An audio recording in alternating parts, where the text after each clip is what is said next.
সেদিন হঠাৎ করে 28 বছর পর পুরাতন প্রেমিকের সঙ্গে দেখা হলো। পড়ন্ত বয়সের ছাপ পড়েছে তার চেহারাতে। দেখা যখন হলো তখন দু চারটা কথা তো বলতেই ইচ্ছে করে। তাই আশেপাশের একটা রেস্টুরেন্টে বসে 2 কাপ কফির অর্ডার দিতে শুরু করলাম। দুইজনের জীবন কাহিনী বলা শুরু করলাম। ছেলে মানুষ তো মনে হয় পেটের মধ্যে কথা রাখতে পারে না। আমি তো একদম সত্যি সত্যি সব ঘটনা এক নিঃশ্বাসে বলা শুরু করলাম। আমার স্বামী পরক্রিয়া করে যেদিন প্রথম ধরা পড়ে আমার কাছে, সেদিন আমি কান্না করিনি, বরং কোমল কণ্ঠে জিজ্ঞাসা করেছিলাম, আমার কি পরিবর্তন করা লাগবে? কি পরিবর্তন করলে তুমি অন্য মেয়ের থেকে ফিরে আসবে? আমি নিশ্চয়ই কোথাও একটা তোমার মনের মতো না। তুমি বললে আমি চেষ্টা করব নিজেকে পরিবর্তন করতে। সে টিভি দেখতে দেখতে এমন ভাব করলো যেন কিছুই শুনতে পায়নি। সে আমাকে বলতে লাগলো আমি যেন কাজের মেয়েদের মতো উগ্র হয়ে থাকি। তার এই কথা শুনে আমি খুব অবাক হলাম। আমি অনেক চেষ্টা করলাম নিজেকে পরিবর্তন করতে। সেদিন থেকে আজ অব্দি আমি লাক্স সাবান গায়ে মাখি না। আসলে আমি কোনো সাবানই গায়ে দিই না।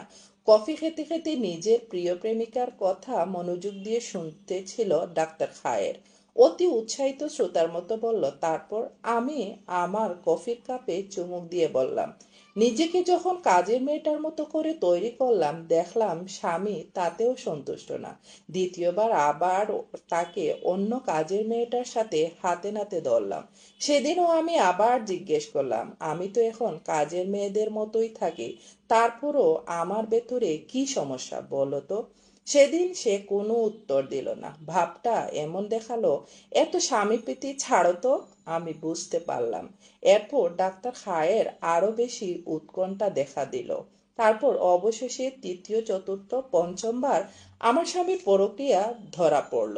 আসলে এটাকে পরকীয়া বললেও পরকীয়াকে অপমান করা হয়। এটাকে বলে নারী আসক্তি, এক ধরনের কুরুচিপূর্ণ মানুষের বিকৃত মন মানসিকতা।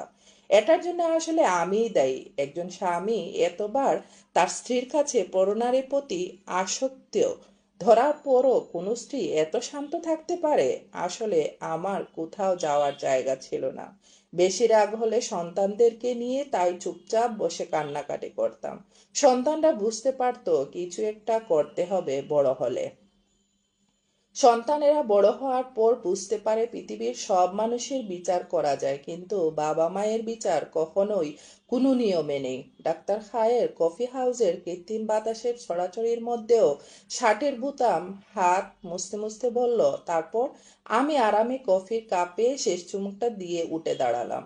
আমার চোখ দিয়ে মাত্র 1 ফোঁটা পানি বের হলো। জানো খায়ের, তাকে আমি ভালোবাসতাম।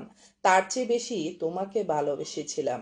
আমি ভালোবাসা অন্য কারো সাথে শেয়ার করতে পারতাম না তোমাকে ভালোবাসার পর। অথচ সেই আমি স্বামীর জন্য পরিবর্তন হতে একদম নিঃস্ব হয়ে গিয়েছি। আমি কফির দামটা দিয়ে উঠে পিছনে যেতে শুনতে পেলাম ফোনের আওয়াজ। ডাক্তার খায়ের, আপনি কোথায়? আপনার জন্য আজকে নতুন একটা মেয়ে নিয়ে বসে আছি। আমি অবাক হলাম না, কারণ এটাই তো অনেক পুরুষের ভেতরের আসল রূপটা।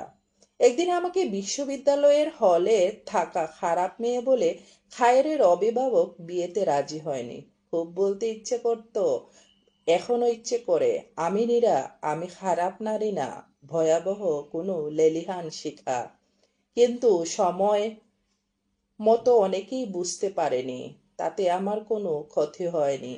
আমি যদি সঠিক হই, তবে একটা মুহূর্ত তা ঠিকই প্রকাশ পাবে। পেয়েছেও। কারণ সত্যি কখনো চাপা থাকে না। আমি এক অবাগা নারীর গল্প।